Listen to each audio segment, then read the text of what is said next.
तो गाइज कुछ टॉपिक्स को मैंने ऑलरेडी पढ़ा चुका हूँ, कुछ टॉपिक्स को मैं पढ़ा चुका हूँ। जैसे आप आगे देखोगे, हमने ऑलरेडी बहुत पहले इंजीनियरिंग सर्विस, जब अपना यूनिवर्सिटी एग्जाम्स की तैयारी के लिए जो मैं टॉपिक ऑलरेडी आप देखोगे मैंने बहुत सारे सब्जेक्ट्स के वीडियो बना चुका हूँ। क्लियर है? तो इस टॉपिक के जो आगे कंटिन्यू कर रहा हूँ मैं, बार बार मेहनत करने से कोई मतलब नहीं है। तो ऑलरेडी मैं काफी अच्छे वीडियोस बना रखा हूं, तो जो पुराने वीडियोस हैं मैं उनमें से जो हमारे काम की चीजें हैं थोड़ी सी मैं कट पेस्ट कर कर उसको इस वीडियो के साथ ऐड कर कर आपको कंटिन्यू करता हूं। ठीक है, ताकि मेरा टाइम बचे, ताकि मैं और भी प्लानिंग कर सकूं, आपको और भी अच्छा मटेरियल क्वालिटी दे सकूं। तो जो मेन क्वेश्चन है गाइस आरएसी में, साइकोमेट्रिक से बहुत क्वेश्चन आपको मिलेंगे। जब मैं आपको वीडियो एंड होगा आरएसी का दो वीडियो में, जैसे मैंने आपको बोला है लगभग कंप्लीट कराऊंगा, 2 वीडियो कंप्लीट होने के बाद जब आपको क्वेश्चंस कराऊंगा तो आप देखना मैक्सिमम जो क्वेश्चंस होगा वो साइकोमेट्रिक एयर कंडीशनिंग वाले पार्ट से मिलेगा। रेफ्रिजरेशन सिस्टम से अभी तक जो चीजें मैंने आपको बताई है ना, इसमें से समझ लो 60% के आसपास क्वेश्चन आपका अभी तक जो वीडियो बनाया इतने टाइम का, ठीक है, 35-40 मिनट जो हो रहा है, ठीक है, तो इतने हो जाएंगे। बाकी जो मैं कुछ वीडियोस अभी पुराने वीडियोस है मैं उसको कट पेस्ट करके ऐड करने वाला हूँ। उसमें से कुछ लिथियम ब्रोमाइड वाला हो गया, या अमोनिया के साथ वाटर का रेफ्रिजरेंट कैसा रहेगा, 2-3 चीजें मैं छोटी छोटी चीजें ऐड करने वाला हूँ। उनमें से भी गाइस क्वेश्चन एक एक क्वेश्चन बनता हुआ आपको दिखेगा। ओके गाइस, और फिर हम साइकोमेट्रिक वाले टॉपिक को कवर करेंगे अगले लेक्चर में, एंड देन हम इसके खूब सारे 40 से 50 के आसपास न्यूमेरिकल लगाएंगे और हमारा आरएसी हो जाएगा खत्म। फिर हम मूव करेंगे एचएमटी की ओर और उसको भी जल्द से जल्द खत्म करने की कोशिश करते हैं।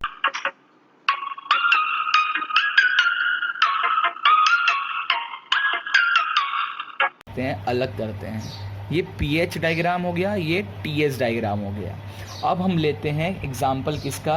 अभी तो आपने बस ये लाइन देखा कि ऐसा होता है पीएस और टीएस डायग्राम, बट अब हम किसकी बात कर रहे हैं, कहाँ पे हम बात करेंगे in vapour compression cycle. Refrigeration में कैसा साइकिल बनेगा पीएस और टीएस का, तो इस तरीके का कुछ साइकिल आपको बनेगा रेफ्रिजरेटर में। इसको थोड़ा जूम करते हैं और इजीली अंडरस्टैंड करते हैं। तो जनरली रेफ्रिजरेशन में 4 प्रोसेस होता है। कौन कौन सा?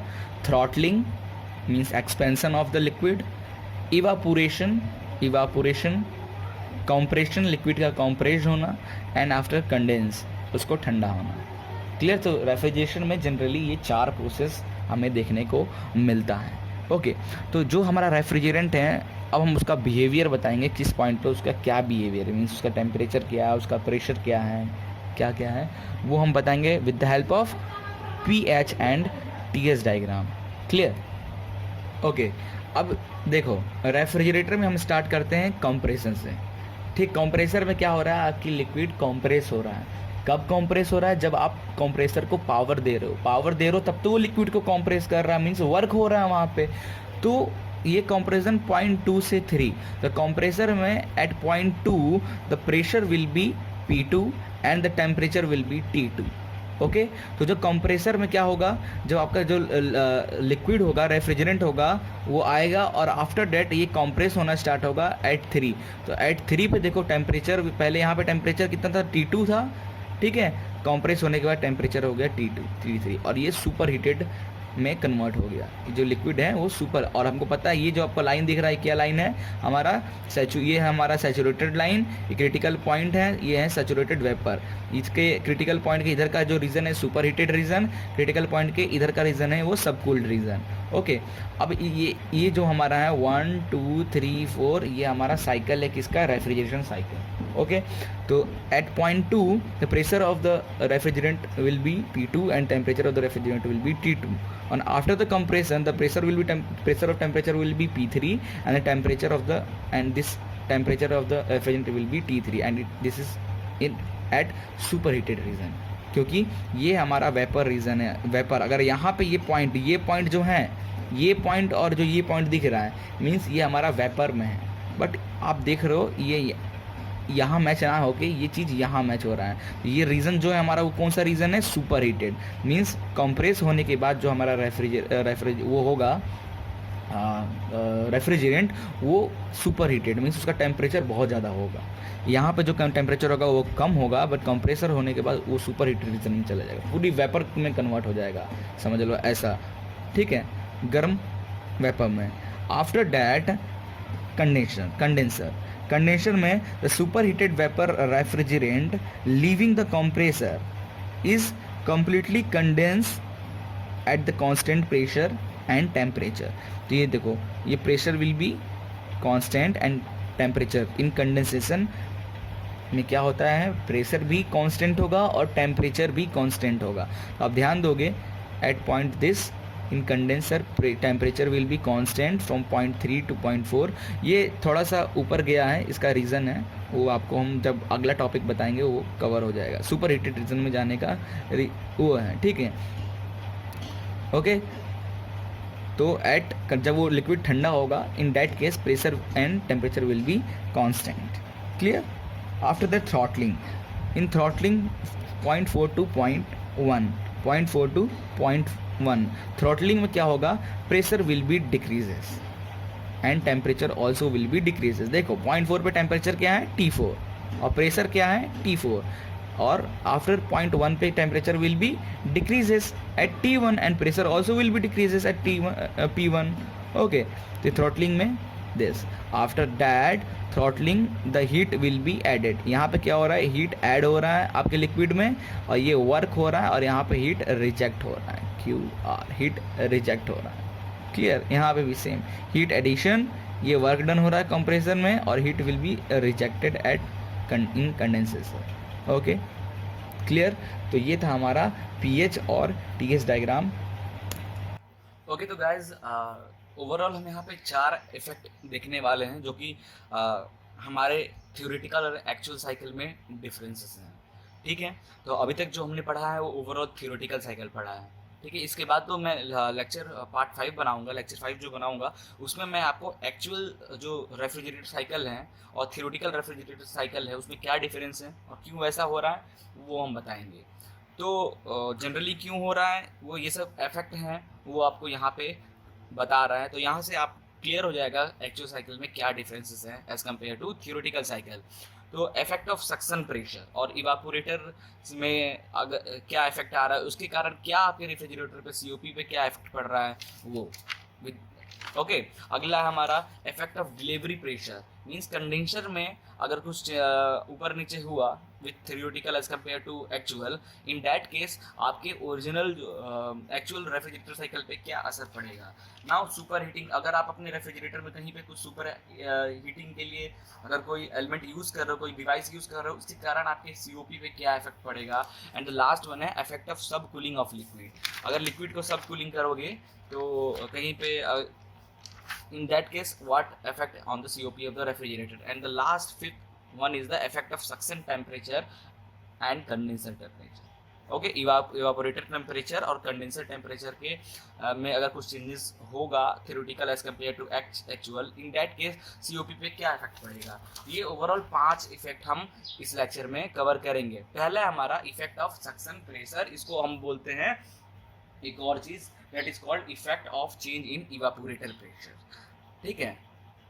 सक्शन प्रेशर की बात हो रहा है, मींस यहाँ पे हम इवापोरेटर की बात कर रहे हैं, ओके। इवापोरेटर, ये पार्ट इवापोरेटर होता है, ठीक है। इसे हम बोलते हैं कंप्रेसर, इसे हम बोलते हैं कंडेंसर, और इसे हम बोलते हैं एक्सपेंशन, ओके। क्लियर? यहाँ पे ये फ्रिज, यहाँ से हीट एक्सचेंज होता है यहीं पे इवापोरेटर में, मींस फ्रिज में। उसके बाद वो रेफ्रिजरेंट कंप्रेस होता है, देन वो ठंडा होने के लिए कंडेंसर में जाता है, आफ्टर वो एक्सपेंशन होता है, लिक्विड एक्सपेंड होता है, ठंडा होता है, एंड दैट फिर इवेपोरेटर में आके हीट एक्सचेंज करके आपके फ्रिज के मटेरियल को ठंडा रखता है। क्लियर?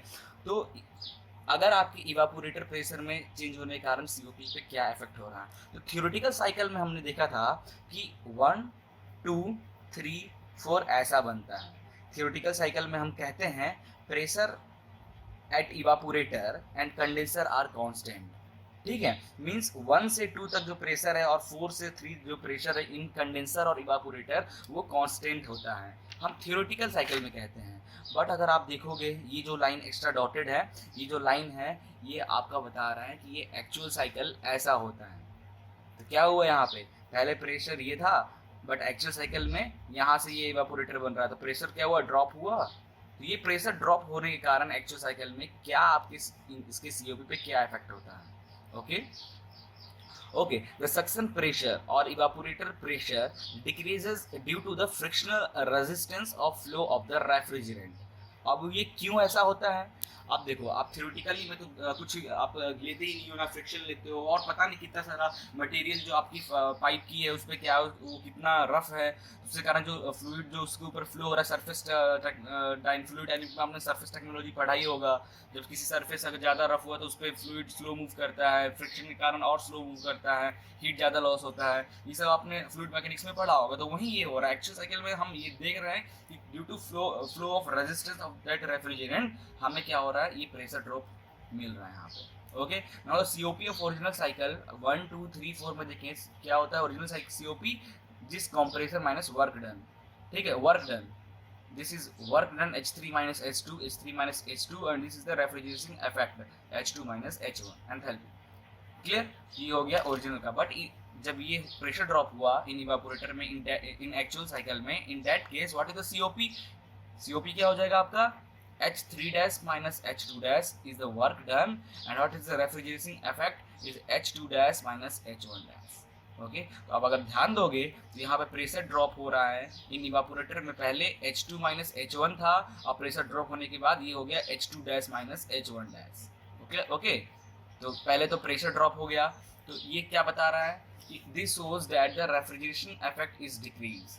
ओके, तो ये प्रेशर ड्रॉप हुआ तो ये refrigeration effect already will be decreases. और आप फिर देखोगे वर्क डन पहले कितना हो रहा था, H3 माइनस H2, अब वर्क डन कितना हो रहा है, H3 dash minus H2 dash, तो वर्क भी ज़्यादा लग रहा है। तो इस टाइप के अगर रेफ्रिजरेटर होगा जिसमें अगर प्रेशर ड्रॉप, अगर आपको ड्यू टू फ्रिक्शनल के कारण प्रेशर ड्रॉप जो हो रहा है उसके कारण क्या होगा, एक तो आपका रेफ्रिजरेशन इफेक्ट कम हो जाएगा और दूसरा जो वर्क डन है, वर्क जो लग रहा है कंप्रेसर को वर्क करने में वो भी ज़्यादा लग रहा है। देखो पहले यहाँ से मूव हो रहा था, अब उसके और नीचे, तो ये ज़्यादा पावर लग रहा है।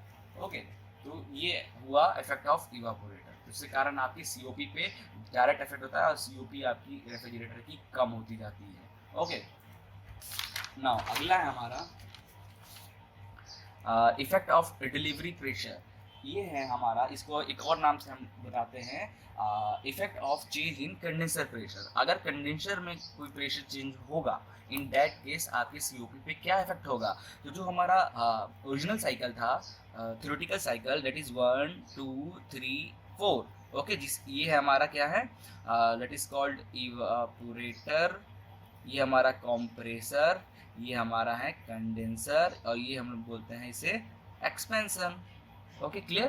तो हम थ्योरेटिकल साइकिल में हमने पढ़ा था कि in evaporator and condenser the pressure will be constant, but in case of actual cycle due to flow resistance of the refrigerant in the pipe it will decreases the pressure or sometimes increases the pressure. So in case of condenser the pressure will be increases. In the actual practice the discharge pressure or the condenser pressure increases due to frictional resistance of flow of the refrigerant। Clear. In evaporator में जब ये case होता है तब हमारा क्या होता है, डिस्चार्ज प्रेशर कम होता है, but in case of condenser discharge pressure will be increases due to flow of resistance of the refrigerant. Okay, तो हम जानते हैं हमारा थ्योरेटिकल सीओपी क्या होता है, थ्योरेटिकल साइकिल का परफॉर्मेंस क्या हो जाएगा, work done H3 minus H2, this is the work done, and what is the refrigeration effect is H2 minus H1, but due to this the actual COP, actual cycle is H3 dash minus H2 is the work done, and what is the refrigerating effect, H2 minus H1 dash। ठीक है, तो आप ध्यान से अगर देखोगे तो यहाँ पे आपको ये देखो, पहले वर्क यहाँ से यहीं तक लग रहा था, अब जब ऐसा होगा तो वर्क प्रेशर और ऊपर गया तो वर्क आपको पहले इतना था, अब वर्क इतना लग रहा है। तो इतना वर्क लग रहा था भाई, हमको सीओपी भी अच्छा मिलना चाहिए, बट इन दैट केस अगर आप देखोगे पहले आपको इतना मिल रहा था रेफ्रिजरेटिंग इफेक्ट, अब आपको इतना मिल रहा है, कम हो गया। तो इसके कारण भी आपके सीओपी पे डायरेक्ट इफेक्ट पड़ता है और सीओपी कम हो जाती है आपकी रेफ्रिजरेटर का। तो due to increase in discharge pressure decrease the refrigeration effect from H2 minus H1 to H2 minus H1 dash, clear, and increase the work required for compression from H3 minus 2 to H3 minus 2 to H3 dash minus H। This is the increase in work। तो ये भी आपके COP पे direct effect पड़ता है और आपकी COP refrigerator की कम हो जाती है। ओके, नाउ अगला जो इफेक्ट है, इफेक्ट ऑफ सुपर हीटिंग। अगर आपको हम थोड़ा अगर आपका जो लिक्विड निकल रहा है अगर वो सुपर हीटिंग ज़्यादा हीट हो जा रहा है तो उसको ठंडा होने में टाइम लगेगा। तो ठंडा होने अगर नॉर्मल साइकिल है और आप देख रहे हो उसमें कहीं से आपको थोड़ा लिक्विड कहीं ज़्यादा हीट हो गया, अब हम बोल रहे हैं कि अगर हम 22 डिग्री कोई सेल्सियस पर अगर कोई लिक्विड आ रही है तो उसको 1 सेकेंड में हम हमारा जो सिस्टम है उसको वो 15 डिग्री सेल्सियस में बदल जाएगा। 1 सेकेंड में हम इतना बदल देंगे और हमें रिक्वायर्ड भी इधर पे 15 है। बट अगर बाय डिफॉल्ट ये 22 डिग्री सेल्सियस ना निकल के 28 डिग्री सेल्सियस निकल गया तो 1 सेकेंड में हमारा तो वो उतना ही कम करेगा, 15 का ही, ठीक है। तो अगर इसमें जो माइनस करेंगे तो ये ज़्यादा से ज़्यादा क्या करेगा 18 डिग्री सेल्सियस, बस हमें रिक्वायर्ड है यहाँ पे 15 डिग्री सेल्सियस। तो ये रेफ्रिजरेटिंग इफेक्ट को क्या करेगा, इफेक्ट करेगा। क्लियर। तो थियोरेटिकली में हम पढ़ते हैं, देखो from figure we see that the effect of super heating is to increase the refrigeration effect. देखो पहले और थियोरेटिकल साइकिल था 1 2 3 4, इसे हम बोलते हैं इवापोरेटर, ये हो गया कंप्रेसर, ये हो गया कंडेंसर, ये हो गया हमारा एक्सपेंशन, और ये जो होगी ये लाइन रेड कलर से दिख रहा है ये है क्रिटिकल पॉइंट, इसके इधर है सैचुरेटेड लिक्विड लाइन, इसके इधर है सैचुरेटेड वेपर लाइन। क्लियर। तो जनरली थ्योरेटिकल में हम पढ़ते हैं कि हमारा ऐसा 1 2 3 4 ऐसा कुछ होता है। ओके, इवापोरेटर से निकलने के बाद जो हमारी फ्लूइड निकलती है वो वही टेम्परेचर होती है जो हमारा एक्सपेंशन से जो निकला है, सॉरी वो टेम्परेचर इससे थोड़ा इंक्रीज टेम्परेचर, ठीक है। बट इन थियोरेटिकल केस में हम देखते हैं जो लिक्विड इवापोरेटर से निकलती है इन एक्चुअल साइकिल वो सुपर हीटेड बहुत ज़्यादा टेम्परेचर पर निकलती है। क्यों? क्योंकि फॉर एग्जांपल इवापोरेटर में यहाँ एंट्री हो रहा है 22 डिग्री सेल्सियस, ठीक है।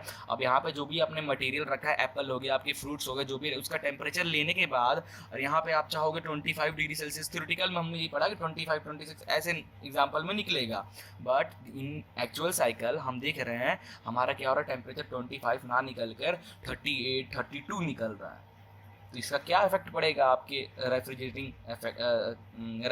पे, तो वही यहाँ पे हम देखेंगे। Okay, so the effect of super heating is to increase the refrigeration effect. Okay, अच्छी बात है, सुपर हीटिंग तो ये इंक्रीज कर दिया। पहले 1 से 2 तक रेफ्रिजरेशन इफेक्ट था, अब 1 से 2 तक हो गया, तो हमें रेफ्रिजरेटिंग इफेक्ट ज़्यादा टाइम मिल गया, ज़्यादा ठंडा करेगा। ये तो अच्छी बात है, इंक्रीज कर रहा है हमारा रेफ्रिजरेटिंग इफेक्ट को। But this increase in refrigerating effect is at the cost of increasing amount of work. But अगर आप देखोगे ध्यान से, the work will be also increases. जो वर्क आप कंप्रेसर में जो वर्क लग रहा है वो भी आपका ज़्यादा हो गया।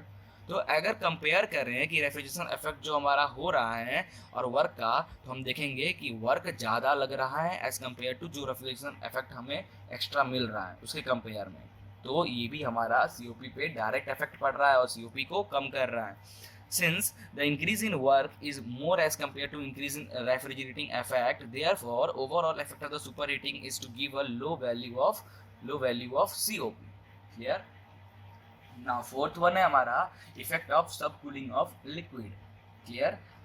इसका क्या है, फॉर एग्जांपल आपका जो फ्लूइड आ रही है, सब कूलिंग करने से क्या इफेक्ट होगा आपके रेफ्रिजरेटर पे। तो अच्छी बात है, हम तो चाहेंगे हमारा जो लिक्विड कंडेंसर से निकल के आ रहा है, तो ये अगर 15 डिग्री सेल्सियस निकल रही है और कम निकले तो ज़्यादा यहाँ पे इफेक्ट करेगा, इवापोरेटर में ज़्यादा अच्छा काम करेगा, ज़्यादा तेज़ी से हीट को एब्जॉर्व करेगा। अच्छी बात है सब कूलिंग करने से। तो जनरली थ्योरेटिकल साइकिल में हम देखते हैं कि 1 2 3 4 ऐसा हमारा बनता है। बट अगर हम उसमें कोई एक्स्ट्रा एलिमेंट ऐड कर दें ताकि जो कंडेंसर से जो हमारा टेम्परेचर निकल रहा है वो थोड़ा और कम टेम्परेचर होकर निकले, तो क्या होगा, हमको अच्छा होगा COP, उससे क्या होगा, रेफ्रिजरेशन इफेक्ट बढ़ जाएगा। COP बढ़ गया तो COP बढ़ाने का बड़ा अच्छा तरीका है ये। तो देखिए, तो ये पहले 3 से 4 तक ही हमारा ठंडा कंडेंसर वर्क कर रहा था। अब क्या हो गया, टेम्परेचर को और यहाँ पे सब कूलिंग को कोई सिस्टम लगा देंगे तो 3 से 4 डेज तक ठंडा करेगा। मीन्स इतना टाइम और लग रहा है अपने रेफ्रिजरेंट को ठंडा होने। मीन्स जो भी यहाँ से 15 डिग्री पर निकल रहा था, अब ये 13 डिग्री या 12 डिग्री पे सेल्सियस पे यहाँ से निकलेगा। तो ड्यू टू इसके कारण आपका आप देखोगे तो जो आपका रेफ्रिजरेशन इफेक्ट था 1 से 2 जो था वो 1 डेज से 2 हो गया। तो ये भी आपका सब कूलिंग बहुत अच्छी बात है। इससे क्या होगा, it is a process of cooling the liquid refrigerant below the condensing temperature. 15 degree celsius तो कंडेंसिंग टेम्परेचर उससे भी कम अगर कर दें, due to this the COP of the refrigerator will be increases. Clear. It is done by, और ये करते कैसे हैं, inserting a special coil between the condenser and the expansion valve. ठीक है, तो कंडेंसर और एक्सपेंशन जो वाल्व है उसके बीच में एक स्पेशल टाइप के कॉइल जो आते हैं उसको हम लगाते हैं, जिसको हम लोग कैपिलरी ट्यूब टाइप का बोलते हैं, क्योंकि ज़्यादा सब कूलिंग को करने का टाइम वो मिल जाता है। Circulating greater quantity of cooling water through the condenser. आप कंडेंसर में अगर वाटर की सिस्टम आप लगाए हो, ठीक है, तो वाटर की सप्लाई बढ़ा दो ताकि वो ज़्यादा से ज़्यादा गर्मी खींचे, तो लिक्विड आपको उतनी जल्दी ठंडा होगा, तो सब कूलिंग स्टेज में पहुंच जाएगा। तो एक तरीका ये है। And the last one is using water cooler than main circulating water. अब जो आपका जो मेन पानी है उसको नॉर्मल पानी से अच्छा आप उसी ठंडा पानी को सर्कुलेट कराओ इसमें, ताकि वो और तेजी से ठंडा करे। पानी के टाइम में नॉर्मल पानी उसे ठंडा पानी को ठंडा करके उसमें सर्कुलेट करा तो ज़्यादा तेजी से और हीट ऑब्जर्व करेगा। ये 3 तरीका है सब कूलिंग करने का, जिससे आपकी रेफ्रिजरेटर की परफॉर्मेंस इंक्रीज होगी। And the last one is effect of suction temperature and condenser temperature. इससे आपके रेफ्रिजरेटर पे क्या इफेक्ट पड़ेगा? ओके, इसमें क्या है, सक्शन टेम्परेचर मीन्स हम बात कर रहे हैं इवापोरेशन टेम्परेचर की। ठीक है, इवापोरेशन टेम्परेचर की बात कर रहे हैं, मीन्स आपके रेफ्रिजरेटर में जो कॉइल लगा है फ्रिज में वो, और ये कंडेंसर टेम्परेचर, कंडेंसर जो जहाँ पे ठंडा हो रहा है, तो इसके टेम्परेचर के चेंज होने से क्या इफेक्ट होगा। तो जनरली अगर हम बात करें इवापोरेटेड टेम्परेचर की, ठीक है, अगर आपका ये सेक्शन जो है, ये सेक्शन 1 से 2, ये इवापोरेटर, अगर यहाँ पे टेम्परेचर कम होता है तो रेफ्रिजरेशन इफेक्ट भी कम होगा, और due to this COP will the capacity of the refrigerator also be decreases.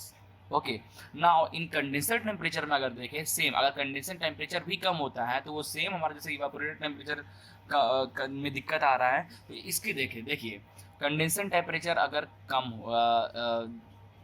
कम होगा, ओके, इसको ऐसे देखा जाए, यस, यहाँ पे अगर कंडेंसर का टेम्परेचर अगर आपका बढ़ती जा रहा है, कंडेंसर का टेम्परेचर अगर बढ़ेगा तो आप देखोगे आपका COP क्या हो रहा है, कम हो रहा है, क्लियर, और रेफ्रिजरेशन की कैपेसिटी भी कम हो जाएगी।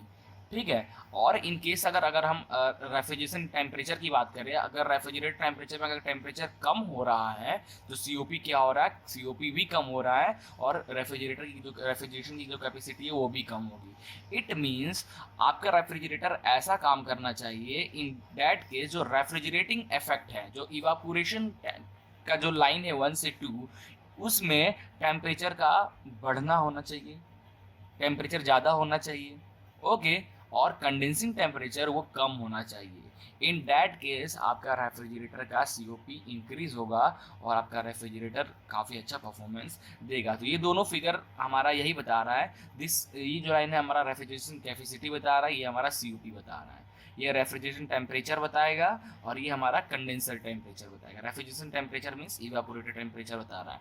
तो हम देख रहे हैं कि जैसे जैसे इवापोरेटेड टेम्परेचर इंक्रीज हो रहा है हमारा COP भी इंक्रीज हो रहा है। तो COP इंक्रीज हो रहा है means refrigeration capacity will be also increases. But in case of condenser हम देख रहे हैं कि जैसे जैसे हमारा टेम्परेचर बढ़ रहा है, ठीक है, जैसे टेम्परेचर पर COP will be decrease, due to this refrigeration capacity also will be decreases. तो इसको मेंटेन करने के लिए रेफ्रिजरेशन टेम्परेचर को तो आपको ज़्यादा रखना पड़ेगा COP बढ़ाने के लिए, और कंडेंसर टेम्परेचर को जितना आप कम रखोगे उतना COP बढ़ेगा। तो आपको ये चीज़ को मेंटेन करके ध्यान से रखना है, तभी जाकर आपका रेफ्रिजरेशन की परफॉर्मेंस आपको अच्छी मिलेगी। ओके, तो आई थिंक आपको ये पांचों फैक्टर बहुत ज़्यादा इंपॉर्टेंट है। थ्योरी इसमें से समझ लो एक क्वेश्चन आपको एग्जाम में हमेशा बनता ही है। और अगर आप रेफ्रिजरेटर पे वर्क कर रहे हो तो COP को कैसे बढ़ाना है, क्या बढ़ाना है, तो मैंने काफ़ी अच्छा आपको तरीका बताया है। थोड़ा डीपली और रिसर्च करो और आप अच्छा काम कर सकते हो रेफ्रिजरेटर पे as a final year project. Clear. तो वॉल्यूमेट्रिक एफिशिएंसी क्या होता है, ठीक है, और इसकी फॉर्मूला क्या होते हैं, डिराइव कैसे किया गया है, वो हम डिस्कस करेंगे एंड करेंगे इस लेक्चर को। ओके गाइस, तो जो वॉल्यूमेट्रिक एफिशिएंसी यहाँ पे हम जो बात कर रहे हैं, इंजन की बात, कंप्रेसर की बात कर रहे हैं, ठीक है। तो कंप्रेसर में अगर आप आने IC इंजन भी पढ़ा होगा तो एक क्लियरेंस हम देते हैं, जो पिस्टन जब हमारा टॉप डेड सेंटर पे होता है, और ये हो गया बॉटम डेड सेंटर, ठीक, ये है पिस्टन, ये पिस्टन मूव होता है, ये हमारा इनलेट वाल्व, ये हमारा आउटलेट वाल्व। क्लियर। तो यहाँ पे जब पिस्टन डेड सेंटर पहुंचने के बाद भी आपके इंजन या आपके कंप्रेसर में थोड़ा सा गैप मेंटेन, क्लियरेंस दे के रखते हैं। ये क्लियरेंस क्यों दे के रखते हैं? इसलिए दे के रखते हैं ताकि जब ये पिस्टन है बार बार हमारे इस वाल्व से ना टकराए। तो ये अगर ऐसा हुआ तो आपका वाल्व टूट सकता है और बार बार टकराने से आपकी पिस्टन की लाइफ भी बहुत कम हो जाती है।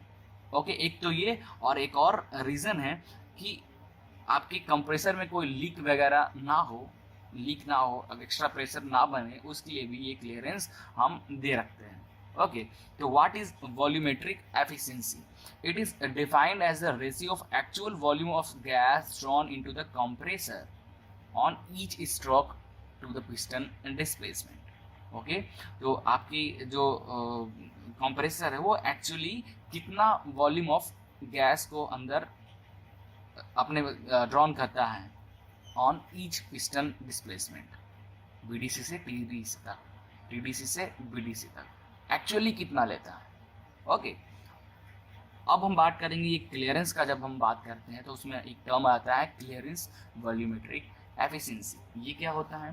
क्लियरेंस वॉल्यूमेट्रिक और efficiency or the clearance volume is the volume of space between the end of the cylinder and piston when later is the dead center piston, when the piston is at dead center पे होता है। और जो clearance होता है cylinder और piston के बीच में, ये होता है हमारा क्लियरेंस वॉल्यूम। क्लियर? तो ये जो हमारा डायग्राम है, पीवी डायग्राम कंप्रेसर का, ये हमें बताता है कि what is clearance volumetric efficiency. कैसे? देखो, पॉइंट प्रोसेस 4 से 1 पे कंप्रेसर क्या हो रहा है, पिस्टन नीचे की ओर आ रहा है और जो बाहर गैस है उसको शक कर रहा है। आफ्टर डेट वो एक्सपेंड होता है, कॉम्प्रेस होता है, इट्स कॉम्प्रेस होता है पिस्टन, फिर बीडीसी से टीडीसी पे जाता है, कॉम्प्रेस होता है तो वो गैस कॉम्प्रेस होता है। ओके, अगेन फिर आता है डिस्चार्ज। 2 से 3 पे क्या होता है, हमारा गैस डिस्चार्ज होता है and during 3 to 4 piston again जो होता है वो नीचे की ओर आता है और गैस आपका पिस्टन एक्सपेंड होता है, गैस उसी टाइम आपका वाल्व जो आउटलेट वाल्व है वो खुलता है। और जैसे वो 4 पे आता है, 3 to 4 पे जैसे आता है, आउटलेट वाल्व क्लोज हो जाता है और सक्शन स्टार्ट हो जाता है। तो इस बीच में हम देखते हैं कुछ जो डिस्चार्ज के टाइम जो आपका आउटलेट वाल्व ओपन होता है, तो जितना गैस होता है उसके अंदर वो पूरा बाहर ना निकल कर कुछ amount of gas clearance volume जो रहता है उसमें रहता है। क्योंकि एक्चुअल साइकिल जो, अगर आप थ्योरेटिकल साइकिल देखें तो 1 2 3 4 ऐसा होता है, बट एक्चुअली क्या होता है 1 2 3 4-1। ये जो 4- और 1 दिख रहा है, this is suction theoretically. Clear? हाँ, now during the suction stroke 4-1, the vapor filled in clearance space at a discharge pressure PD. This at point PD. Clear? At discharge pressure, यहाँ पे कुछ अमाउंट ऑफ गैस जो बाहर निकलता है, कुछ amount of gas उस क्लियरेंस वॉल्यूम उसमें रहता है। उससे पहले ही क्या होता है, हमारा आउटलेट वाल्व क्लोज हो जाता है, वो गैस पूरा नहीं निकल के कुछ गैस अंदर ही रह जाता है जो कि वो क्लियरेंस वॉल्यूम में अटैच रहता है। तो एक्चुअल कितना वो एंटर कर रहा है वो हमारा हो जाता है वॉल्यूमेट्रिक एफिशिएंसी। और जो गैस ऑलरेडी उसमें बचा रह गया उसको अगर जोड़ ले तो हो जाएगा टोटल हमारा clearance volumetric efficiency. Okay, or total volumetric efficiency. Okay, not a clearance volume efficiency. Now during the suction stroke 4-1, the vapor filled in clearance space at a discharge pressure PD expand along 3-4 and the suction valve open only when the pressure has dropped to suction pressure PS. Suction valve तब open होगा जब आपका 3 से 4 इस 4 point पे आपका आएगा, तब इन that case. Okay, therefore the actual sucked volume will be V1 minus V4. V1 minus V4 is the actual sucked volume, or it is called the volumetric efficiency. Clear? The ratio of, while the swept volume is V1 minus V4. What is the swept volume of the compressor? V1 minus V4 dash is the swept volume and this is the clearance volume. Okay. The ratio of actual volume of the vapor sucked to the piston displacement is defined as the clearance volumetric efficiency. Therefore, the clearance volumetric efficiency is equal to V1 minus V4 is the actual volumetric efficiency upon V swept volume, V1 minus V4 dash. Okay, we can also write V1 minus V4 is equal to V1 minus V4. What is V4? Is equal to V3. Okay, so we can write that V1 minus V3. Clear? Now considering polytropic expansion process, just assume process 3 to 4 are polytropic process. In that case, PV P3 V4 N is equal to PD V3 N. Okay, PS. Pressure at point this. Okay, pressure at point this is PS. Volume at that point is V4, and pressure at that point is PD, and the volume of that point is V3. So we can write in polytropic process, we know that PV power N. Okay, therefore this will be done. Suction pressure, this is discharge pressure. Clear? Therefore PD upon PS is equal to V4 upon V3 power N. Or we can write that V4 is equal to V3 PD by PS का 1 by N. Clear हो जाएगा? Therefore of clearance ratio, for clearance, what is the clearance ratio? Is V3 upon V1 minus V3. What is the clearance ratio? Means clearance volume upon swept volume. What is the clearance volume? Clearance volume, this is the clearance volume, is V3 is the clearance volume upon swept volume, it is V1 minus V4 dash or V3.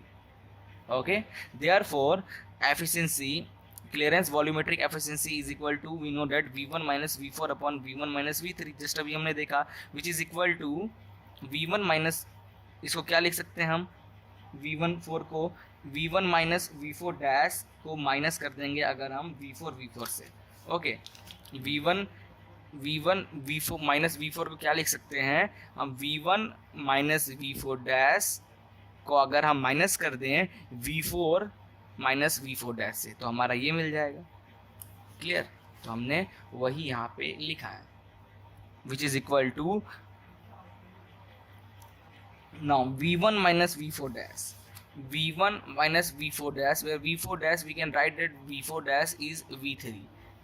Therefore V1 minus V3 minus V4 minus V3, or what we can rewrite that V4 dash upon V4 is equal to V4 minus V4 dash is equal to V4 minus V3, because V4 dash is equal to V3.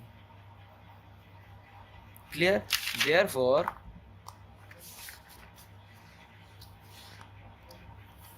we can write that 1 minus V4 minus V3 upon V1 minus V3, क्योंकि यहाँ भी V1 minus V3 था, ऊपर V1 minus V3 था, तो हमने इधर करके 1 कर लिया.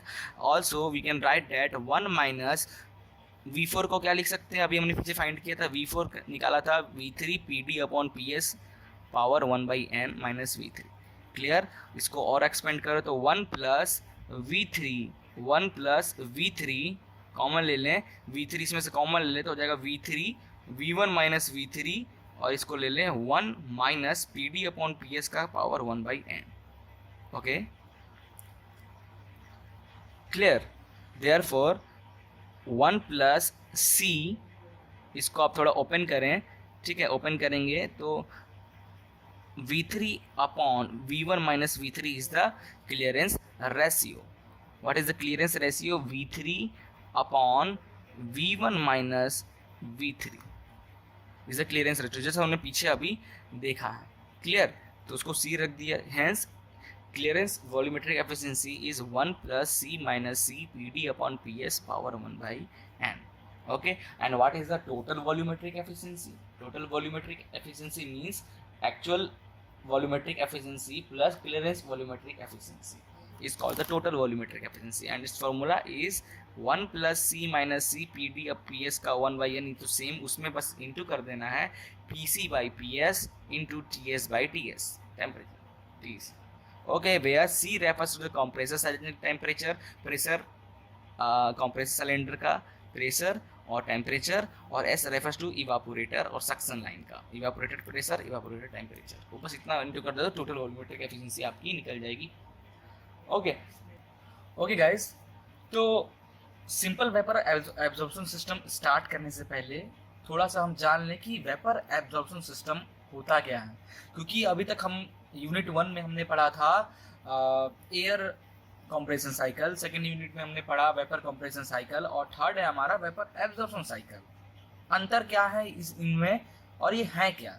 Okay, so the vapor absorption refrigeration system is one of the oldest method of producing refrigerating effect। ये भी एक तरीके का रेफ्रिजरेटिंग इफेक्ट पैदा करने वाला मेथड है, ठीक है। इससे पहले हमने एयर से रेफ्रिजरेटिंग इफेक्ट बनाया, सेकेंड यूनिट में हमने कोई वेपर कंप्रेशन साइकिल के हेल्प से कोई रेफ्रिजरेंट को कंप्रेस करके हमने उससे रेफ्रिजरेटिंग इफेक्ट बनाया। इन दैट केस अब हम एब्जॉर्ब करते हुए रेफ्रिजरेटिंग इफेक्ट बनाएंगे। क्लियर? दिस सिस्टम में be used in both the domestic as well as large industrial refrigerating plant, ठीक है। तो डोमेस्टिक में भी यूज करते हैं और हम लार्ज रेफ्रिजरेटिंग प्लांट में भी इस मेथड का यूज हम करते हैं। ओके, और ये एक one of the oldest method है। The refrigerant commonly used in the vapour absorption system is ammonia. Okay, तो वेपर एब्जॉर्प्शन सिस्टम में जो हम कॉमनली और जनरली जो हम यूज करते हैं रेफ्रिजरेंट का, उसका नाम है ammonia, NH3। Clear? NH3। Now the vapour absorption system uses heat energy instead of mechanical energy as in the vapour compression system. तो अगर आपको याद होगा, आप वेपर कंप्रेशन सिस्टम जब आपको मैं पढ़ा रहा था, तो उसमें हमने आपको कंप्रेसर का यूज बताया था। वहाँ पे कंप्रेसर क्या करता है, लिक्विड जो रेफ्रिजरेंट आता है, कंप्रेसर उसको कंप्रेस करता है, उसको हाई टेम्परेचर तक, हाई प्रेशर तक ले आता है, एंड देन फिर वो बाहर निकलता है। तो जो कंप्रेसर है वो मैकेनिकली वर्क कर रहा था, ठीक है, मैकेनिकली वर्क कर रहा था। तो हम वेपर कंप्रेशन सिस्टम में हम जो एनर्जी का कर रहे थे वो मैकेनिकल एनर्जी था, but in vapour absorption system हम हीट एनर्जी का यूज करेंगे for producing refrigerating effect. Clear? In order to change the conditions of the refrigerant required for the operation of the refrigerant cycle and just replace the compressor with absorber। okay, तो सिर्फ vapour absorption system में करना क्या है, vapour compression system में जो compressor था उसको हटाकर आपको एब्जॉर्बर का यूज करना है, एक पंप का यूज करना है, एक जनरेटर का यूज करना है, और एक प्रेशर रिड्यूसिंग वाल्व का यूज करना है। तो ये चार, एब्जॉर्बर, एक पंप, एक जनरेटर और एक प्रेशर रिड्यूसिंग वाल्व का यूज करते हुए आप रेफ्रिजरेटिंग इफेक्ट पैदा करो। ठीक है, तो चलिए अब हम शुरू करते हैं सिंपल वेपर एब्जॉर्प्शन सिस्टम। ये कुछ टर्म्स ये मैंने लिखा है, तो आप वीडियो पॉज करके इसको पढ़ के समझ सकते हो। अदरवाइज मैं अभी जब पढ़ा रहा सिंपल वेपर एब्जॉर्प्शन सिस्टम को एक्सप्लेन करूंगा तब आपको ये मैं बताता हूँ। क्लियर? नाउ अब देखना यहाँ पे, इसको मैं थोड़ा कर दे रहा हूँ जूम। ओके, तो ये जो आपको साइकिल दिख रहा है, ये साइकिल हमारा है वेपर एब्जॉर्प्शन सिस्टम का। क्लियर? अब ये वर्क कैसे कर रहा है ये देखते हैं। तो इसमें जो हम रेफ्रिजरेंट यूज कर रहे हैं, ठीक है, रेफ्रिजरेंट जो यूज कर रहे हैं, ammonia, it is NH3, vapour का यूज कर रहे हैं, और एक सॉल्यूशन का यूज कर रहे हैं जिसमें NH3 प्लस वाटर का एक सॉल्यूशन का यूज कर रहे हैं। ठीक है, ये पूरे सिस्टम में जो हम एक फ्लूइड का यूज कर रहे हैं, तो वो फ्लूइड हमारा एक अमोनिया है जो कि वेपर फॉर्म में चलेगा, और एक हमारा अमोनिया प्लस वाटर के मिक्सचर का है। तो ये अमोनिया प्लस वाटर का मिक्सचर यहाँ पे है। ठीक है, ये है हमारा एब्जॉर्बर, ये एब्जॉर्बर है, यहाँ पे रहता है हमारा अमोनिया प्लस वाटर का मिक्सचर। यहाँ आता कैसे है? जनरेटर से होके। जनरेटर है, पहले यहाँ बनता है, यहाँ बनने के बाद फिर ये आ जाता है एब्जॉर्बर में। क्लियर? तो सिंपली ये कंडेंसर है हमारा, ठीक है, ये एक्सपेंशन वाल्व है, ये इवापोरेटर है। बस यहाँ पे था कंप्रेसर, यहाँ पे था कंप्रेसर, उसको हटाकर हमने 1 2 3 4 सिस्टम लगा दिया। That is generator, pressure reducing valve, absorber और अ पंप। क्लियर है? नाउ अब इसकी वर्किंग देखते हैं कि ये काम कैसे करता है। ओके, तो देखो, इवापोरेटर से अमोनिया वेपर जो है, अमोनिया लिक्विड एक्सपेंशन से यहाँ चिल्ड अमोनिया, यहाँ से चिल्ड अमोनिया लिक्विड फॉर्म में, ठीक है, एक्सपेंड होने के बाद अमोनिया जो वेपर था वो कैसा हो जाएगा, लिक्विड फॉर्म में हो जाएगा, चिल्ड लिक्विड, बहुत ज़्यादा ठंडा। फिर वो इवापोरेटर में जाएगा, इवापोरेटर में जाएगा तो ये इवापोरेटर मीन्स आपके फ्रीजर के अंदर जो भी आप फ्रूट्स वगैरह, जो भी रूम है आपका जहाँ से हीट को एक्सचेंज करना है, हीट हटा के वहाँ पर ठंडा करना है, वहाँ से ये जो चिल्ड अमोनिया लिक्विड है वो क्या करेगा, हीट एक्सचेंज करेगा। हीट एक्सचेंज करने के टाइम ये क्या होगा, ये वेपर फॉर्म में चेंज होने लगता है, ठीक है। तो इवापोरेटर से जो निकल के आएगा वो लो वेपर अमोनिया वेपर होगा, ठीक है, लो प्रेशर अमोनिया वेपर होगा। तो इवापोरेटर से जो निकलेगा हमारा अमोनिया वो अमोनिया वेपर टर्म में वेपर होगा, एज वेल एज थोड़ा बहुत उसके अंदर लिक्विड भी रहेगा, ठीक है, बट वो लो प्रेशर रेंज में होगा। फिर वो कहाँ जाएगा, एब्जॉर्बर में जाएगा। एब्जॉर्बर में क्या है, अभी मान लो एब्जॉर्बर में वीक सॉल्यूशन है। वीक सॉल्यूशन मीन्स अमोनिया और वाटर का वीक सॉल्यूशन है, क्लियर। तो ऐसे समझे, वीक सॉल्यूशन मतलब कि 20% अमोनिया है और 80% वाटर है, तो ये आपका हो गया वीक सॉल्यूशन। यही हम बोल रहे हैं कि 80% अमोनिया है, 20% वाटर है, ये हो गया स्ट्रॉन्ग सॉल्यूशन। अब इसके अंदर हो क्या रहा है, एब्जॉर्बर के अंदर, एब्जॉर्बर का काम क्या है, ये अमोनिया को एब्जॉर्ब करेगा। जो अमोनिया वेपर इवापोरेटर से निकल कर आ रहा है, उस अमोनिया के सारे पार्टिकल्स को ये वीक सॉल्यूशन जो है अमोनिया और वाटर का उसको एब्जॉर्ब करेगा। तो ड्यूरिंग एब्जॉर्प्शन क्या होगा, लेटेंट हीट ऑफ वेपोराइजेशन, ठीक है, इंक्रीज। तो यहाँ पे क्या होगा, जो वेपर की लेटेंट हीट बढ़ेगी, जिसके कारण क्या होगा, यहाँ का जो टेम्परेचर है ये टेम्परेचर इंक्रीज होने लगेगा। और इंक्रीज अगर टेम्परेचर होने लगा तो जो एब्जॉर्बिंग कैपेसिटी है अमोनिया को एब्जॉर्ब करने की जो कैपेसिटी है वो क्या हो जाएगी, कम होने लगेगी अगर टेम्परेचर बढ़ने लगा। तो उसको ठंडा रखने के लिए हम उसके अंदर एक हीट एक्सचेंजर लगा रहे हैं, और कूलिंग वाटर से हमने उसको, कूल वाटर जा रहा है यहाँ पे, गर्म हो रहा था, means heat will be rejected. तो हीट रिजेक्ट हो रहा है कहाँ से, एब्जॉर्बर से, तो हमने इसको दिया नाम QA, heat rejected from absorber, ठीक है। अब ये यहाँ से जो निकलेगा वो बन के निकलेगा स्ट्रॉन्ग सॉल्यूशन, क्योंकि अब एब्जॉर्ब करने के बाद अब यहाँ पे क्या हो जाएगा, 80% अमोनिया और 20% वाटर, जस्ट एग्जांपल के लिए, ठीक है। तो ये स्ट्रॉन्ग सॉल्यूशन बाहर निकलेगा। अब ये स्ट्रॉन्ग सॉल्यूशन ये पंप क्या करेगा, इसको पंप करेगा, ये एनर्जी ऑफ पंप, ठीक है। तो ये क्या करेगा, पंप करेगा इस स्ट्रॉन्ग सॉल्यूशन को, और ये सॉल्यूशन चला जाएगा हमारा जनरेटर में।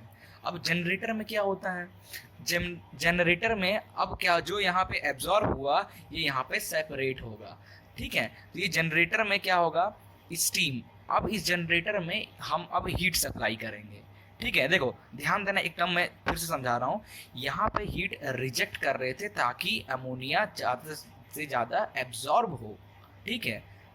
अगर हीट रिजेक्ट कर रहे हैं, जितना ज़्यादा हीट ठंडा होगा उतनी तेज़ी से अमोनिया एब्जॉर्ब होगा। अब हम यहाँ पे क्या करेंगे, हीट दे रहे हैं with the help of steam या with the help of heating coil. अब हम हीट उसी स्ट्रॉन्ग सॉल्यूशन को हीट देंगे तो क्या होगा, उसमें से जो वेपर अमोनिया वेपर है वो बाहर निकलने लगेगा।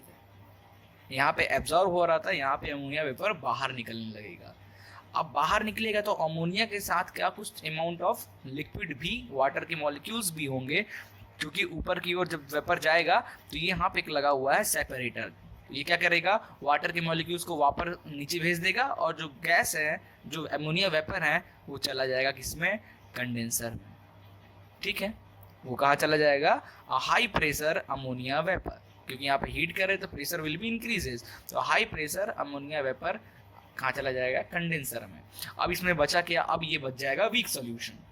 पहले स्ट्रॉन्ग आ रहा था, हीट देके निकाल दिया अमोनिया, तो थोड़ा बहुत जो बचा रह गया वो बन गया वीक सॉल्यूशन। तो वो वीक सॉल्यूशन अगेन कहाँ पे आएगा, हाई प्रेशर में भी रहेगा, प्रेशर रिड्यूसिंग वाल्व यूज करके प्रेशर विल भी ड्रॉप हो जाएगा, और ये अगेन यहाँ पे आ जाएगा वीक सॉल्यूशन, जो यहाँ से आ रहा है अमोनिया उसको एब्जॉर्व करने के लिए, क्लियर।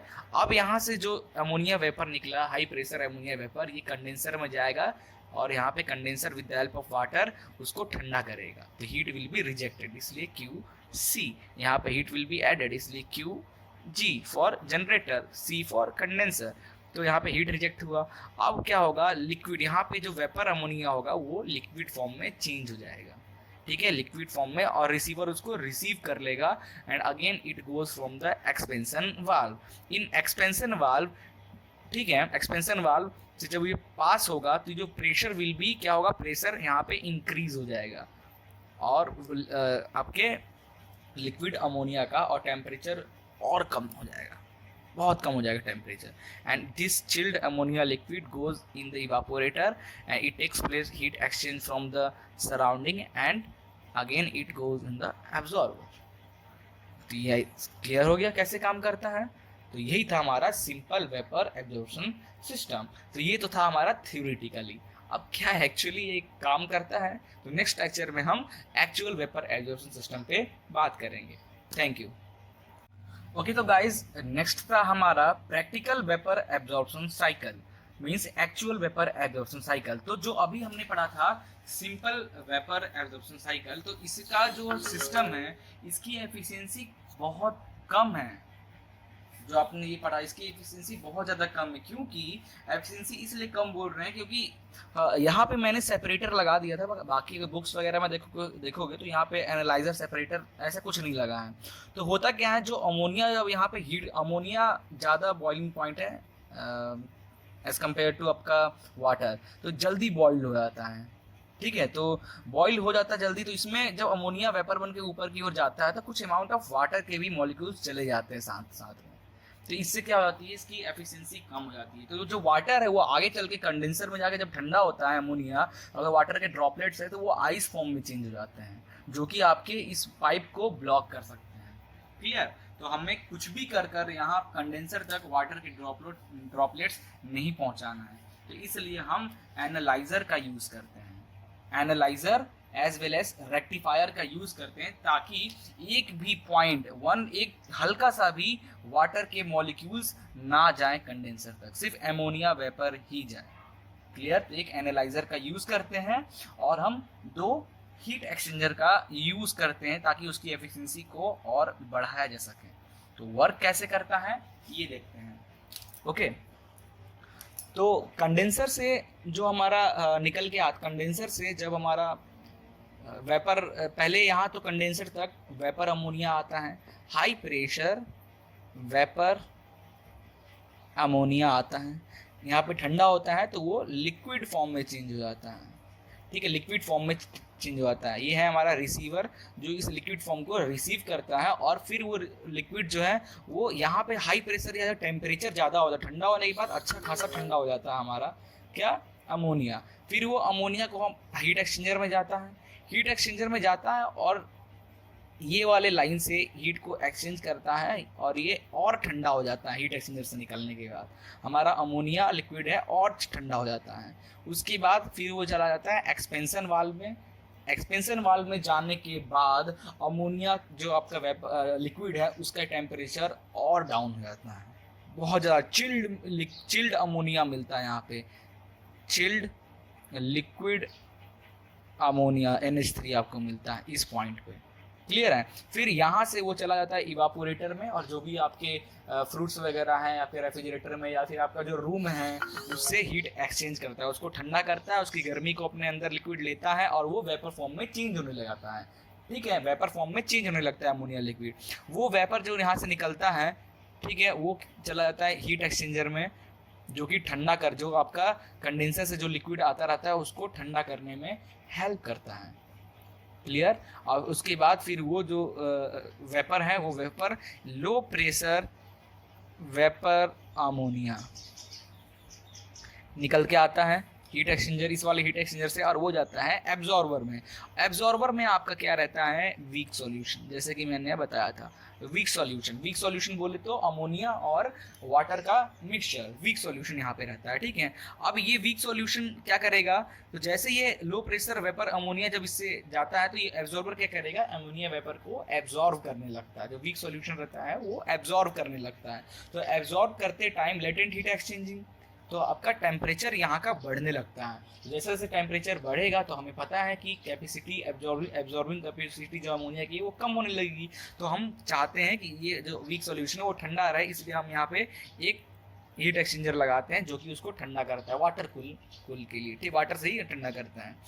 अब जो निकलता है यहाँ से, जो निकलता है वो निकलता है स्ट्रॉन्ग सॉल्यूशन, ठीक है। अब वो स्ट्रॉन्ग सॉल्यूशन पंप करते हैं हीट एक्सचेंजर में, ठीक है। वो स्ट्रॉन्ग सॉल्यूशन पंप होता है और हीट यहाँ पे एक्सचेंज करता है। हीट एक्सचेंज करने के बाद वो चला जाता है किसमें, जनरेटर में। जनरेटर में फिर क्या, हम हीट सप्लाई करते हैं, जनरेटर में हीट सप्लाई करते हैं या तो स्टीम से या तो हमारा हीटिंग कॉइल से। तो हीट सप्लाई जब हम स्ट्रॉन्ग सॉल्यूशन करेंगे तो इसमें से क्या होता है, अमोनिया का बॉइलिंग पॉइंट ज़्यादा है एज कम्पेयर टू वाटर, तो वो जल्दी बॉयल होने लगता है, ठीक है। तो वो जल्दी जल्दी अमोनिया बॉयल होकर वो ऊपर की ओर जाने लगता है, तो वो एनालाइजर में जाता है। जब अमोनिया बॉयल होकर ऊपर की ओर जाता है तो उस वेपर में, अमोनिया वेपर में कुछ अमाउंट में वाटर के वेपर भी चले जाते हैं।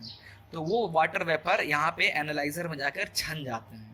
छनने के बाद यहाँ पे जो निकलता है वो निकलता क्या है, अमोनिया वेपर। बट फिर भी कुछ, फॉर एग्जांपल 2% भी अगर उसमें अंदर वाटर ड्रॉपलेट रहा उस अमोनिया वेपर में, तो वो इस रेक्टिफायर में जाने के बाद, यहाँ रेक्टिफायर को ठंडा करते हैं, रेक्टिफायर में जाने के बाद वो भी ख़त्म हो जाता है, ठीक है। और ठंडा कर देते हैं अमोनिया वेपर को, यहाँ पे वाटर कूल करते हैं, ठीक है, रेक्टिफायर में। तो क्या होता है, अमोनिया वेपर तो इधर की ओर हाई प्रेशर वेपर इधर निकल जाता है और जो वाटर वेपर है जल्दी ठंडा होकर क्या होता है, वो लिक्विड ड्रॉपलेट बनकर वापस एनालाइजर में आ जाता है। और जो वेपर है, हाई प्रेशर वेपर अमोनिया है, वापस कंडेंसर में जाता है, ठंडा होता है, लिक्विड में चेंज होता है, एंड अगेन ये साइकिल ऐसे वर्क करता है। तो क्लियर है। तो एफिशिएंसी बढ़ाने के लिए दो हीट एक्सचेंजर और एनालाइजर और रेक्टिफायर का हम यूज़ किए हैं, ठीक है। एनालाइजर का यूज़ इसलिए करते हैं ताकि वो वाटर की ड्रॉपलेट्स को अमोनिया वेपर में थोड़ा भी ना रखे, अदरवाइज जब वो कंडेंसर में जाएगा तो ठंडा होने पे वो बर्फ़ बनेगा और इस पाइपलाइन को ब्लॉक कर देगा। क्लियर। तो इसलिए ये सिस्टम हम प्रैक्टिकल वेपर साइकिल को ऐसे यूज करते हैं। क्लियर है। ओके, तो डोमेस्टिक इलेक्ट्रोलक्स रेफ्रिजरेटर को हम मल्टर्स और प्लेटन सिस्टम भी कहते हैं, इसलिए कि जो मंटर्स, दो साइंटिस्ट मिलकर ये रेफ्रिजरेटर का डेवलपमेंट किए थे। एक का नाम था कार्ल मंटर्स और एक का नाम था ब्लेट्जर वॉन प्लेटन। तो दोनों मिलकर मंटर्स एंड प्लेटन सिस्टम, इस सिस्टम का नाम पड़ा और इसे हम 3 फ्लूइड्स एब्जॉर्प्शन सिस्टम भी कहते हैं। और जो 3 फ्लूइड इसलिए कहते हैं क्योंकि यहाँ पे हम 3 फ्लूइड का यूज कर रहे हैं, दैट इज अमोनिया, हाइड्रोजन और वाटर का। Okay, the main purpose of this system is to eliminate the pump. Okay, इससे पहले जो हम लेक्चर पढ़े थे vapour simple vapour absorption system या एक्चुअल वेपर एब्जॉर्प्शन सिस्टम में, तो हमने देखा था उसमें हम पंप का यूज कर रहे हैं। पहले तो पंप का यूज कर रहे हैं, एब्जॉर्बर से जो हमारा फ्लूइड स्ट्रॉन्ग सॉल्यूशन निकल रहा है उसको पंप करने के लिए जनरेटर तक हम एक पंप का यूज कर रहे थे। अब वहाँ पंप को हटाने के लिए हम ये सिस्टम का यूज करते हैं। पंप को हटाते हैं so that in the absence of moving parts the machine become noiseless. Yes, ये तो होना ही है। आप हटाओगे मूवेबल पार्ट तो मशीन कम आवाज, मशीन का जो आवाज करता है वो आवाज करना बंद हो जाएगा। अब जो अमोनिया, हाइड्रोजन और वाटर जो है, इसका काम क्या है इस सिस्टम में। क्लियर। ये सिस्टम मैंने यहाँ पे बनाया है, मैं आपको डिस्कस करता हूँ ये वर्क कैसे करता है, वर्किंग बताऊंगा। सबसे पहले तो जो गैसेस इसमें फ्लूइड जो यूज कर रहे हैं उसका वो पढ़ लें। Ammonia is used as a refrigerant, ठीक है। इसमें जो इस सिस्टम में अमोनिया एक रेफ्रिजरेंट की तरह काम कर रहा है। Clear, because it possess most of the desirable properties, ठीक है। बहुत सारे इसके डिजायरेबल प्रॉपर्टीज हैं, such as it is toxic. सबसे बड़ा प्रॉपर्टी है ये बहुत ज़्यादा अमोनिया टॉक्सिक होता है, इसलिए इसको, but due to absence of moving part there is very little chance for the leakage. तो इस सिस्टम में तो कोई मूविंग पार्ट नहीं है, इसलिए इसका लीक होने का चांस बहुत कम हो जाता है और it is used in small quantity, इसलिए अमोनिया को हम एज अ रेफ्रिजरेंट यूज करते हैं। Okay, now hydrogen. The hydrogen, being the lightest gas, okay, is used to increase the rate of evaporation. ठीक है, it is increases the rate of evaporation of the liquid ammonia that passing through the evaporator. जब liquid ammonia जो है evaporator से पास होगा, evaporator में जब वो इवापोरेटर से पास होगा तो इवापोरेटर में जो भी फ्रूट्स वगैरह या उसका जो भी एटमॉस्फेयर को ठंडा करेगा, उसकी गर्मी अपने अंदर खींचेगा। जो रेट है एब्जॉर्ब करने की, लेटेंट हीट एब्जॉर्ब करने की जो रेट है, उसको हाइड्रोजन क्या करता है, इंक्रीज कर देता है इवापोरेशन रेट को, ठीक है। And hydrogen is insoluble in water, water में हाइड्रोजन घुलता भी नहीं है, ठीक है। And it is non corrosive. Okay, so use in low pressure side of the system, इस सिस्टम के लो प्रेशर साइड में हम इसका हाइड्रोजन का यूज करते हैं। हाइड्रोजन का जनरली क्या काम है, जो इवापोरेशन रेट है अमोनिया का उसको बढ़ा देता है। ओके, एंड द वाटर काम है, the water is used as a solvent because it has ability to absorb the ammonia rarely. अभी हम पढ़ेंगे तो समझ में आ जाएगा वाटर का यूज कहाँ कर रहे हैं। तो ये है हमारा वो सिस्टम, इसको थोड़ा मैं जूम कर, तो ये है हमारा इलेक्ट्रोलक्स रेफ्रिजरेटर, और जिसे हम 3 फ्लूइड्स एब्जॉर्प्शन सिस्टम भी कहते हैं। क्लियर, ये काम कैसे करता है आइए देखते हैं। कंडेंसर, ये है कंडेंसर, ये है रेक्टिफायर, ठीक है, ये है इवापोरेटर, ये हमारा एक है एब्जॉर्बर, ये है हीट एक्सचेंजर, ये है हमारा जनरेटर, ठीक है। अब एब्जॉर्बर के बाद का हमारा एक पंप लगा होता था, पंप, इस लाइन में एक पंप लगा होता था जो एब्जॉर्बर वाले जो स्ट्रॉन्ग सॉल्यूशन निकल के आ रहा है उसको जनरेटर में पंप करने के लिए। अब हम वो हटा दिए, फिर ये काम कैसे कर रहा है, ग्रेविटी पे मैक्सिमम ये ग्रेविटी पे वर्क कर रहा है। सिर्फ हम यहाँ पे जनरेटर को हीट यहाँ पे प्रोवाइड कराने के लिए एक बर्नर का यूज़ कर रहे हैं। बहुत small amount of heat will be available at this point. Okay, now condenser से जो हमारा लिक्विड अमोनिया निकल के आता है ठंडा होने के बाद, अमोनिया वेपर स्टेट में यहाँ रहता है। कंडेंसर में आने के बाद वाटर कूलेंट होती है यहाँ पे, ठीक है, वाटर कूलेंट होता है, वाटर इन और दिस इज आउट, ठीक है। तो लिक्विड अमोनिया जो यहाँ से निकलता है वो आता है इवापोरेटर में। इवापोरेटर में जैसे लिक्विड अमोनिया आता है वो हाइड्रोजन से क्या होता है, मैच करता है, मिक्स होता है। तो हाइड्रोजन क्या करता है, जो इवापोरेशन रेट है अमोनिया का उसका इवापोरेशन रेट को इंक्रीज करता है, मींस वो ज़्यादा तेजी से अपने आसपास के एटमॉस्फेयर को ठंडा करेगा। ओके, आफ्टर दैट इवापोरेट होने के बाद लिक्विड अमोनिया हमारा गैस में बदल जाएगा, और जो बाहर निकलेगा वो अमोनिया प्लस हाइड्रोजन का गैस निकलेगा। क्लियर, वेपर निकलेगा। अब ये चला जाएगा किसमें, एब्जॉर्बर में। एब्जॉर्बर में हमारा ये क्या है, वीक सॉल्यूशन। एब्जॉर्बर में हमारा ये वीक सॉल्यूशन मतलब अमोनिया प्लस वाटर का मिक्स, ठीक है, अमोनिया प्लस वाटर का मिक्स जिसमें अमोनिया 20% है और वाटर 80% है, दिस इज वीक सॉल्यूशन। अब जब ये अमोनिया और हाइड्रोजन इसमें जाके मिलेगा तो ये क्या होगा, अमोनिया जो वीक सॉल्यूशन है वो अमोनिया को एब्जॉर्ब करने लगेगा। तो ड्यूरिंग एब्जॉर्प्शन क्या होता है, यहाँ का हीट बढ़ने लगता है। ड्यूरिंग जब ये वीक सॉल्यूशन जब एब्जॉर्ब करता है, so due to latent heat of vaporisation और हीट एक्सचेंजिंग, यहाँ का टेम्परेचर बढ़ने लगता है। तो इसमें हम एक लगा देते हैं क्या, एक कूलेंट के लिए वाटर इन वाटर आउट, जिसको ठंडा रखते हैं जिससे रेट ऑफ एब्जॉर्प्शन इंक्रीज हो जाए, ठंडा करते हैं। तो क्या करता है वीक सॉल्यूशन, इसके अमोनिया को एब्जॉर्ब करता है और वो बन जाता है स्ट्रॉन्ग सॉल्यूशन, और वो यहाँ से बाहर निकल जाता है, दिस इज स्ट्रॉन्ग सॉल्यूशन। अब रहा हाइड्रोजन, तो अभी हमने बताया था hydrogen is insoluble in water, insoluble होता है वाटर में। तो हाइड्रोजन अगेन अंदर आएगा, गैस, हाइड्रोजन गैस, अमोनिया तो यहाँ पे एब्जॉर्ब हो जाएगा, हाइड्रोजन जो बचा वो अगेन इवापोरेटर में आएगा और ऐसे ही घूमता रहेगा इसमें। क्लियर, अब जो स्ट्रॉन्ग सॉल्यूशन है वो कहाँ चला जाएगा, यहाँ हीट एक्सचेंजर में।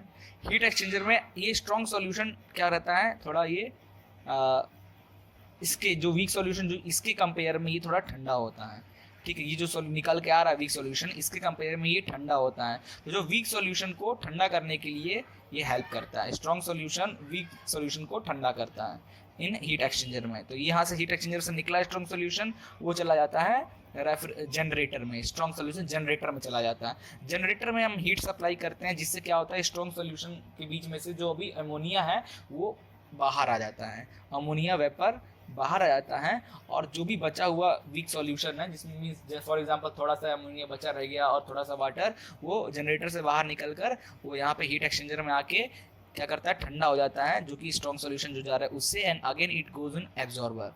इसलिए यहाँ पे वीक सॉल्यूशन का ये क्वांटिटी हमेशा अवेलेबल रहता है। अब जो यहाँ पे अमोनिया जो गैस बनकर निकला है, ठीक है, वो कहाँ चला जाता है, रेक्टिफायर में। रेक्टिफायर में जाने के बाद जो भी अमोनिया यहाँ से वेपर बन के आया है, इसमें अमोनिया का बॉइलिंग पॉइंट ज़्यादा होता है एज कम्पेयर टू वाटर, इसलिए सबसे तेज़ी से अमोनिया के बॉयल होके वेपर बन के निकलने लगता है। बट सम टाइम क्या होता है, सम टाइम वाटर के वेपर भी आ जाते हैं। तो वाटर के वेपर जो अगर कंडेंसर में चले गए विथ अमोनिया, तो ठंडा होने के बाद वो आइस के टुकड़े बन जाएंगे, जो कि हमारे इस पाइप को चोक या ब्लॉक कर देगा। इसलिए हम रेक्टिफायर का यूज़ करते हैं, ताकि थोड़ा सा भी अमाउंट ऑफ अगर वाटर ड्रॉपलेट्स हो तो उसको ये रिजेक्ट कर दे। ओके, आफ्टर दैट जो अमोनिया वेपर है वो फिर कंडेंसर में जाएगा, ठंडा होगा, लिक्विड अमोनिया बनेगा, और ऐसे ये प्रोसेस पूरा चलता रहता है। तो क्लियर है ये कैसे काम करता है? ओके गाइस, तो ये फिगर है हमारा, ठीक है, काफ़ी कॉम्प्लिकेटेड ये फिगर है। मैं आपको ऐसा समझाऊंगा कि आपको एकदम इजीली तरीके से ये समझ में आ जाए। तो कुछ टर्म्स है, सबसे पहले तो हम वो डिस्कस कर लेते हैं कि ये lithium bromide absorption refrigeration system काम कैसे करता है और है क्या ये। Okay, the lithium bromide absorption refrigeration system uses bromide salt as the absorbent, ठीक है, and water as the refrigerant, ठीक है। तो इस लिथियम ब्रोमाइड रेफ्रिजरेशन सिस्टम में जो रेफ्रिजरेंट जो लिक्विड होता है, जो ठंडा करता है, आपकी इवापोरेशन में जो मूव करता है, वो हमारा है वाटर। जो रेफ्रिजरेंट है वो है हमारा वाटर, और जो एब्जॉर्बेंट है वो है हमारा bromide, lithium bromide salt. Clear, जो एब्जॉर्ब करेगा, और जो रेफ्रिजरेंट है वो क्या है हमारा वाटर। आगे इसको डाउट को और हल्का फुल्का माइंड में होगा, उसको हम क्लियर करते हैं। The lithium bromide salt solution has a strong affinity for water vapor because of its very low vapor pressure. Clear? Now, since lithium bromide solution is corrosive, okay, तो जो lithium bromide solution जो salt solution है वो काफ़ी ज़्यादा corrosive होता है. As such, inhibitor like lithium chromate is often used to protect the metal parts of the system against corrosive. तो लिथियम ब्रोमाइड सॉल्यूशन जो होता है काफ़ी ज़्यादा कोरोसिव नेचर का होता है। तो आप जो सिस्टम बनाया, उस सिस्टम में काफ़ी मेटल के पार्ट्स हैं, ठीक है, तो उस मेटल के पार्ट्स को वो इजीली कोरोसिव कर सकता है। तो उससे बचाने के लिए हम लिथियम क्रोमेट की कोटिंग कर देते हैं सारे मेटल पार्ट्स पे, पाइप पे, हर जगह, ठीक है, लिथियम क्रोमेट का। इससे वो कोरोसिव नहीं होता है। क्लियर? अब हम इस पे डिस्कस करेंगे। तो क्लियर, एक बार और बता दें, वाटर जो है इस सिस्टम में रेफ्रिजरेंट की तरह काम कर रहा है, और जो लिथियम ब्रोमाइड सॉल्ट है वो एब्जॉर्बेंट की तरह काम कर रहा है। अब ये जो साइकिल है, ये साइकिल वर्क कैसे कर रहा है, ठीक है। तो सबसे पहले जितना मैं बता रहा हूँ उस पर ध्यान दें। ये